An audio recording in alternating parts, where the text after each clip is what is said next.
Hello, నేను doctor Vijayabharathi, fertility specialist, విజయ fertility centre, Godavarikhani, Mancherial. మీ అందరికీ బతుకమ్మ శుభాకాంక్షలు.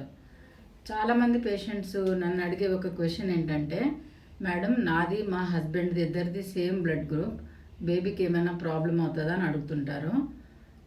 ఒకవేళ వైఫ్ అండ్ హస్బెండ్ది పాజిటివ్ ఉన్నా, వైఫ్ అండ్ హస్బెండ్ ఇద్దరిది నెగిటివ్ ఉంటే బేబీకి ఏం ప్రాబ్లం కాదు.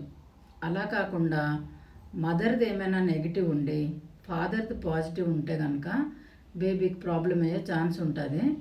ఎప్పుడంటే ఒకవేళ ఏమైనా ఫస్ట్ ప్రెగ్నెన్సీతో ఉన్నప్పుడు బ్లీడింగ్ అయినా, అబార్షన్స్ అయినా, అటువంటి ఒక యాంటీడీ అనే ఇంజెక్షన్ తీసుకోకపోతే నెక్స్ట్ పుట్టబోయే బేబీకి ప్రాబ్లం అయ్యే ఛాన్స్ ఉంటుంది.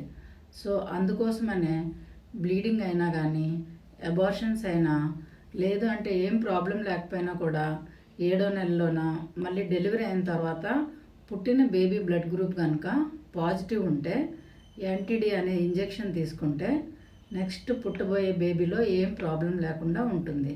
సో ఇలా negative pregnancy, RH negative pregnancy అనేది కొంచెం హై రిస్క్ ప్రెగ్నెన్సీ కాబట్టి డాక్టర్ పర్యవేక్షణలో ఉండాలి. ఓకేనా? Thank you.